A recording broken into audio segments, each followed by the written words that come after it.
Otep à tous, bien-aimés frères et sœurs. Avez-vous écouté le dernier discours de Macron? Avez-vous entendu les dernières imbécilités d'Emmanuel Macron? Est-ce qu'on peut dire que ce type-là, vous pensez qu'il est encore normal? Il est maintenant fou. Complètement. Ça dit qu'il est irrécupérable. En anglais, on appelle ça PTSD. Ça veut dire post-traumatisme, stress, disorder. C'est le stress qui est dû à un traumatisme que vous avez eu auparavant. Emmanuel Macron est traumatisé par le fait qu'on l'a chassé du Sahel et maintenant, ça est en train de prendre toute l'Afrique. Je répète, Emmanuel Macron est en train de se rendre compte que la France est devenue indésirable en Afrique. Parce que la France a trop fait du mal à l'Afrique. Ils n'ont qu'à aller investir au Nigeria. Les Américains sont allés investir là-bas, non? Ça a donné quoi? Le Nigeria est développé à cause de quelques milliardaires qu'il y a au Nigeria. Le Nigeria n'est pas un pays développé, les amis. Ce n'est pas un pays émergent. Le Nigeria, surtout depuis que Bola Tinubu est arrivé là, le Nigeria est en train de sombrer. Le Nigeria n'est plus la première économie africaine, ni même la deuxième. Le Nigeria est passé à la 3e, 4e place des économies africaines, après l'Afrique du Sud et l'Égypte. Voilà la vérité. Donc Emmanuel Macron va faire quoi? Mais c'est parce que Tinubu est bête. Tinubu a oublié que c'est la France qui a fait la guerre du Biafra. Mais écoutez, soyons sérieux. Mes excuses. Mais ça dit que quand j'ai écouté cette intervention d'Emmanuel Macron, j'ai été frustré. Ça dit que je me suis dit, c'est là que je suis vraiment convaincu que ce type-là, sa place est dans un asile psychiatrique. Emmanuel Macron nous dit que les pays africains ne lui ont pas dit merci. Il veut être remercié, imbécile. Il veut être remercié pourquoi? Mais en réalité, il veut être remercié parce qu'il a détruit la Libye. Et le fait d'avoir détruit la Libye, enfin lui, je veux dire la France, il a détruit la Libye et maintenant, il a pris les terreaux, il les a menés dans le Sahel. Il veut qu'on lui dise merci. Il dit que s'il n'y avait pas la France, il y aurait des pays qui ne devraient plus exister sur la terre. Voilà. On n'aurait plus de souveraineté.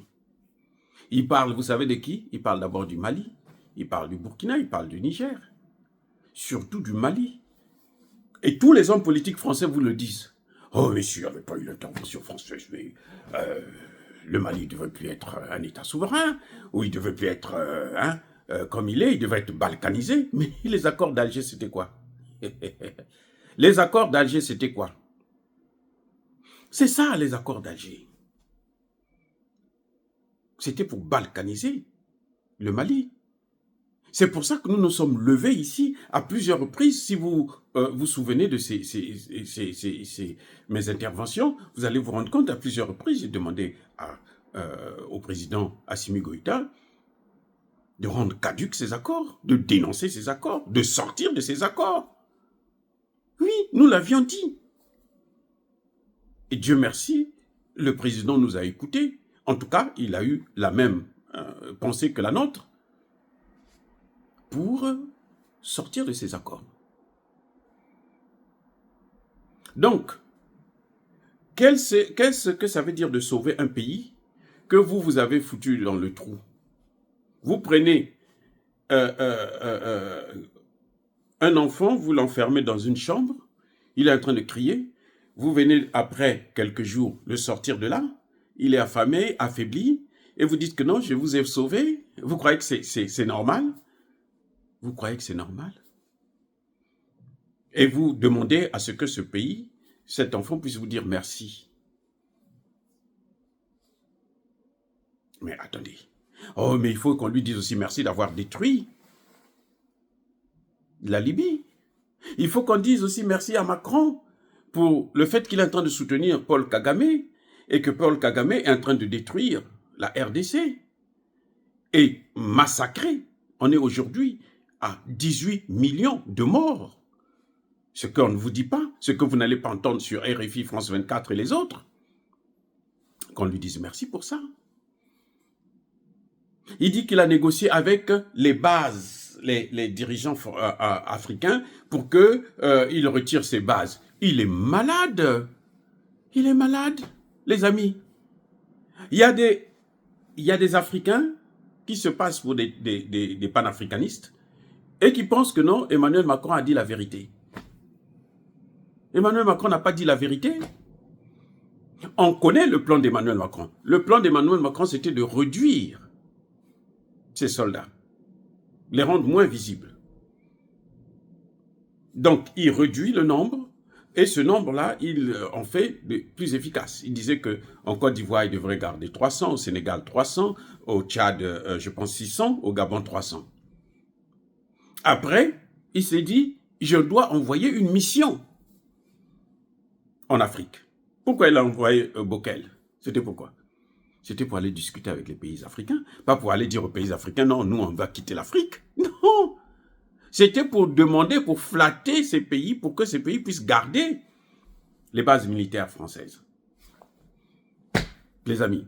Donc, quand j'entends des Africains, des panafricanistes, ils disent non, Macron a dit la vérité. Mais ils n'ont qu'à dire aussi que Macron a dit la vérité quand il dit que non, c'est lui-même qui est parti du Mali. Si sans lui, le Mali ne devrait plus exister. Il faut qu'il dise aussi ça, s'il a dit la vérité. C'est un menteur. Emmanuel Macron veut prendre la paternité de ce qui est en train d'arriver là. Il veut dénigrer nos dirigeants, y compris Alassane Ouattara. Et moi, dans cette affaire, je soutiendrai Alassane Ouattara. Ça dit que je m'en fiche éperdument. J'ai l'habitude de le critiquer, je le critique pour un 4e mandat, je suis contre. Mais face à Emmanuel Macron, je soutiendrai Alassane Ouattara s'il demande le retrait de ses troupes. Voilà, s'il demande à Macron de retirer ses troupes, moi je le soutiendrai. Ne comptez pas sur moi pour dire non, non, non, comme c'est Alassane Ouattara, non. Parce que moi j'ai des valeurs et j'ai des principes. L'opposition primaire, je ne suis pas opposant d'Alassane Ouattara. Je suis un chercheur, je suis un panafricaniste, donc je dis ce que je pense par rapport à mes convictions idéologiques. Vous voyez, on ne peut pas dire qu'il n'y a que le Mali qui a chassé les soldats français. Non, il n'y a pas que le Mali, le Burkina ou le Niger. Non, c'est faux. Le Tchad a chassé. Le Sénégal va finir par chasser parce que aujourd'hui, on voit d'ailleurs, il y a un conflit entre Sonko et Bassirou. Mais c'est quoi? C'est autour de ça, de cette question. Mais bien sûr, c'est d'abord autour de cette question. Alassane Ouattara veut un 4e mandat. Mais l'une des choses qu'il doit régler, c'est faire partir ses bases militaires. Sinon, le 4e mandat, il peut l'oublier parce qu'il faut être panafricaniste pour avoir le soutien du peuple. C'est clair. Il faut être panafricaniste pour avoir le soutien du peuple. Vous avez vu Doumbouya? Doumbouya, le 31 décembre, qu'est-ce qu'il a dit? Non, notre port reste toujours ouvert pour les pays de l'AES. Moi, je les soutiendrai pour ce qu'il veut. Il ne veut pas rentrer dans l'AES, mais il veut coopérer avec eux. Pour tout ça, c'est pourquoi? C'est pour qu'on le prenne aussi comme un panafricaniste. C'est tout. Ça dit que c'est l'idéologie qui paye. Ah oui, Si vous voulez gagner le succès, gagner le poids, c'est tout, c'est ça. Qu'est-ce qui a fait élire Bassirou et Sonko? Mais c'est bien le panafricanisme qu'ils sont en train de rejeter maintenant. Non, Emmanuel Macron. Quand Emmanuel Macron disait qu'il était panafricaniste, vous n'avez pas entendu ça? Donc ça aussi c'est faux, c'est vrai, c'est la vérité, parce que Emmanuel Macron dit la vérité maintenant. Emmanuel Macron fait que mentir. Il veut dénigrer les chefs d'État africains parce qu'il sait que les chefs d'État africains sont obligés, même les plus récalcitrants, comme Alassane Ouattara, ils sont obligés de demander le départ des troupes françaises. Au Parlement ivoirien, les gens demandent le départ des troupes françaises. C'est pas Alassane Ouattara. Au Parlement ivoirien, des députés demandent le départ des troupes françaises. On a bien posé la question au frère d'Alassane Ouattara, qui est ministre de la Défense, à plusieurs reprises. Au début, il fouillait le débat. Après, il était obligé de venir assumer. Donc, quand on se trouve dans cette situation, on ne peut pas dire qu'Emmanuel Macron dit le mensonge quand c'est le Mali et il dit la vérité quand c'est les autres pays. Non, c'est faux. Emmanuel Macron, c'est un menteur, c'est un escroc. Emmanuel Macron est allé adouber Kaka Déby pour faire croire que c'est lui qui a placé Kaka Déby. Parce que les pays africains avaient dit non, nous on veut Kaka Déby là. Les dirigeants africains, à commencer par Paul Biya, avaient demandé à ce que le fils Déby puisse prendre le pouvoir. Et il l'a pris. Pendant ce temps, Emmanuel Macron avec, comment vous l'appelez, le président congolais, Tshisekedi, disait que non, il n'y aura pas de succession de père en fils. Non. Après, il est allé lui-même parce qu'il a vu que les Africains ne voulaient pas l'écouter. Donc, il est allé forcer la main pour faire croire que non, c'est lui qui l'a adoubé. Et même les médias ont repris ça. Mais c'est faux, ce n'est pas Emmanuel Macron qui a placé Kaka Déby. Les Africains doivent maintenant faire attention. Et puis, arrêtons de penser que ce qui se passe dans votre pays, dans son pays d'origine, c'est ce qui est bien. Ce qui se passe dans d'autres pays, tout est mauvais. Non. Un vrai panafricaniste doit avoir une idéologie. Tout ce qui concerne le départ des troupes françaises, quand un président décide, il faut l'encourager. Quand un président veut faire le pas, il faut l'encourager pour qu'il puisse aller jusqu'au bout. C'est ce que nous faisons pour Bassirou et pour Alassane Ouattara. Kaka Déby le problème est déjà résolu pour Kaka Déby. Il n'y a pas que dans l'AES où les gens ne veulent pas voir l'armée française, que ce soit clair. Il n'y a pas que dans l'AES. Dans tous les pays africains, toutes les jeunesses africaines, personne ne veut voir les soldats français. Dans tous les pays africains, personne ne veut encore utiliser le franc CFA.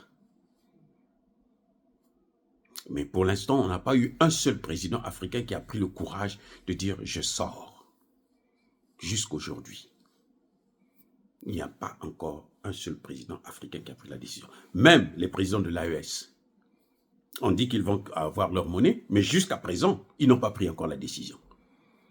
Personne n'a eu le courage de franchir le pas. Et c'est ce que nous attendons. Ça va venir du Centrafrique, ça va venir du Cameroun, ça va venir du Congo-Brazza, ça va venir du Mali et autres. De l'AES, nous soutiendrons celui qui va faire le pas. Et ce ne sera pas l'œuvre de Macron. Macron, c'est un spécialiste de la manipulation. Quand les pays de la CEDEAO voulaient sortir leur monnaie, qu'est-ce que Macron a fait? Macron est venu. Il a dit, je veux vous donner une monnaie.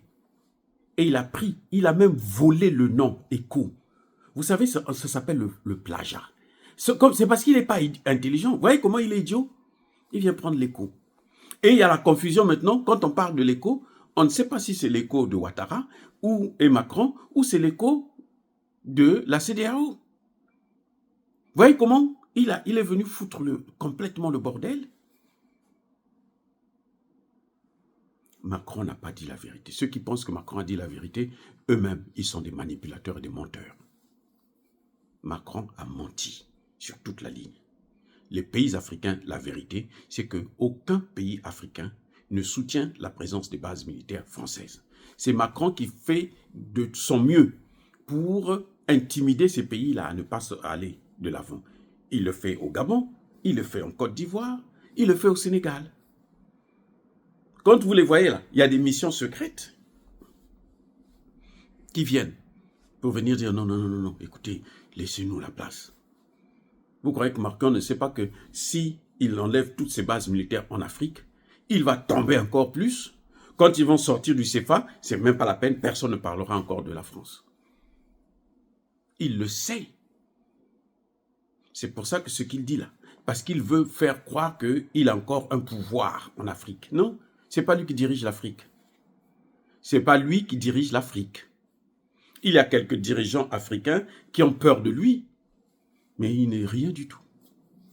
Oh, les amis, soyez bénis, abondamment bénis par le Dieu des Kémites et par nos ancêtres angélisés. Mais que tous ceux qui persécutent le continent africain, le pillent et le déstabilisent, qu'ils soient noirs, blancs, chinois, arabes, juifs, indiens ou qui qu'ils soient punis, maudits, foudroyés, neutralisés, écrasés, effacés par le Dieu des Kémites et par nos ancêtres angélisés. Vive l'Afrique éternelle, j'ai dit et j'assume.